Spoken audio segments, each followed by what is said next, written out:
Chocks here, chocks there, this kind of chock, that kind of chock, chocks everywhere. But what is the right chock for you?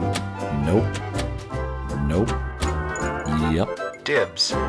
Two of these don't belong. Can you guess which they are?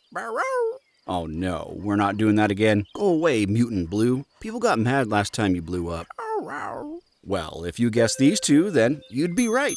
But why? Let's take a look at the obvious, then the not so obvious. These plastic suckers come in a variety of colors, but you mainly see them in yellow and red. Why is this not a chock, you may be wondering? Well, technically it is, but these are so bad that I would consider them as landfill material. Let me explain. Is this in the shape of a chock? Yes. Does it perform like a chock? Sort of, sometimes. But according to my experience, this thing is just downright dangerous. For those of you that were unfortunate to see my Harbor Freight Chock story video last week, you'll remember that we reported that chockette here exploded on us. And that actually did happen. We had this, or a variant of this, plastic chock for about a year helping us hold our RV. But one day while backing in, somehow I forgot the chock was behind the tire when I went to scooch it back a bit, and then the trailer just sort of eased over it. The moment I put strain on that chock, and believe me, it wasn't much at all, the thing just absolutely exploded, sending shards both near and far. I mean, this sounded like a gunshot. We even found some over 50 feet away. What happened is that the sun exposure and the frigid winter temperatures took its toll and made it quite brittle. Let's investigate what went wrong. Firstly, you can see tucked underneath this security tag is the manufacture date, so it appears that it was made in February of 2025. Why is this here? Because there's actually an expiration date. I don't know what it is on this one, as it doesn't indicate anywhere on here about how long after manufacture date it expires, but I can say in my case with the one that failed, I only had about a year on it. Secondly, read the back here. It says it only works for 21 inches or less on tire size. Well, these 225/75 R15s are actually a little over 28 inches tall, so we can see right here that this chock is simply too small for this tire. And this size of tire is very common, even on smaller travel trailers. Yes, you can get larger plastic chocks, but there's something more concerning here. These things are absolutely terrible for traction on the pavement. Look how slippery they are.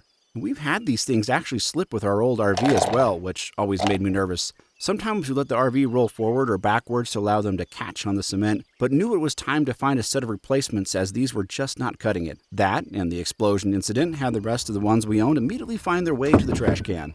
Okay, so the construction is terrible on those. But surely these XChocks are the innovative and technological way to secure your RV, at least for the tandem axle trailers, right?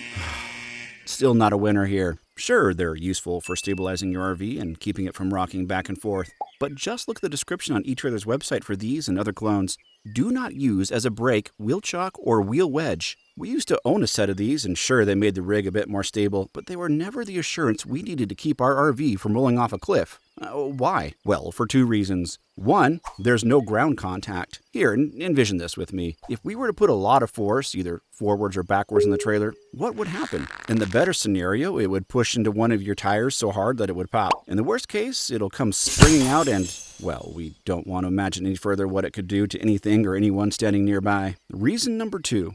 The tires in an RV contract and expand with heat. If you slap these suckers on right after you get off the road on a hot day, what will happen when the tires cool and we hit colder temperatures during the night? These things will loosen up and maybe even fall off. Trust me, we had a pair of these and we had to adjust them at least once later in the evening as they would loosen up. Or worse yet, what if you had a slow leak in a tire and you didn't know about it until the tire lost a bunch of air? If there's no tension and you're on an incline, well, congratulations for taking your first ride in the trailer without your tow vehicle at 2 a.m.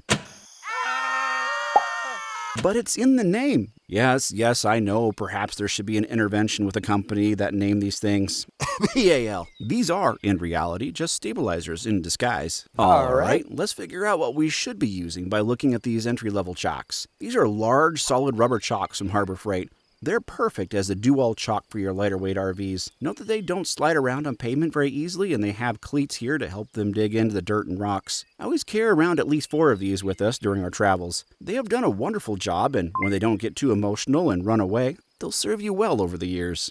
However, if your trailer is relatively heavy and has much larger wheels, like typically found on fifth wheels or large motor coaches, then consider going up a size to something like this. Let's just throw this big honker in here and take a look. These have a much wider contact patch, so we'll have more stopping force on a wide tire. These are also found at Harbor Freight, although they are pretty standard across the board from all different manufacturers. Okay, so what if you want something a little more secure? If you really want to bite down and clamp the tire, we have a couple options. For a single axle trailer, I like this single tire locking chock, typically used on single axle trailers, although I suppose you could use a few of these on trailers that have more than one axle. Simply slide this thing and torque it down with your hand. This will squeeze the chock nice and tight against the tire and the ground at the same time. You could even get your big Poisson wrench, crescent wrench out and torque them down if you'd like. I love this thing. However, if you have a tandem axle, it would be a lot more economical to use one of these one-step wheel chocks. As you can see, this one has been through a lot in its life, but it's our go-to. Yes, it's bent. I'll tell you why in just a moment. How this thing works is that you simply put it between your axles like this and then step down on it. Now 2 wheels are locked at the same time. When you want to release, just pull up on the cable loop and it'll pop right out. However, this one isn't without its faults. For one, sometimes depending on which way your axles are torqued when you back up into your sight, the distance between the axles will vary. This can cause you to have to readjust this a couple times before it'll go into place. Not a big deal, but it can be a little time consuming. Still, for the stopping power, it's worth it for us. Note that I still put these rubber chocks on the outside of each wheel, just for extra peace of mind. They typically don't do anything besides float back there, but just in case, they're locked and loaded should anything bad happen. Also note you cannot use these on the side where you are using leveling blocks or ramps. So why is this bent? Well, when we were living in our RV full-time, we would sit in a spot for longer periods of time. Usually around a month or so. On this particular stop, we stayed for almost 3 months. The RV sunk into the softer ground, and that included the tires and chocks. After a while, this was barely showing above the ground, but it was pretty well hidden by the grass. So when I went to pull the RV out of its resting place, I just sort of ran over the chock. I thought the RV was just really sunk down low into the earth, which it was. So I had to give a pretty strong tug with the truck before the rear tire finally overcame the angle and let it crawl up over top amongst the mud and grass. So the final question is, what do you do when you're using leveling ramps? Well, for one, obviously these other 2 clamp chocks don't work on the side that has the ramps. But look at it this way. Which way did you pull up on the ramps? Meaning, did you back onto them or pull forward onto them? This is usually the way that the force will be directed. If you put the little plastic wedges that come with the ramps underneath the ramps, this is usually enough to equalize the pressure on this side as you're emulating a neutral level surface. And since you have your opposite side already chocked, there shouldn't be any issues. If you're really paranoid about it, which sometimes I am, you can actually chock your wheels again by placing these behind and in front of the tires. Should it ever somehow, by some strange force, like a strong wind or a Sasquatch, at least you'll have some kind of backup on that side of the trailer. Again, this is just for extra insurance. I've never had any scenario where this trailer, or any of the other ones I owned over the years, has ever budged, even on some pretty steep inclines. When in doubt, seek professional help, which I am not. Congratulations! You now know the fundamentals of chocking and should have a pretty good idea what chocking solution is right for you. If you have any questions, collaborate together down in the comments. As always, thank you for watching, my fellow Squatchologists, and we'll see you next time.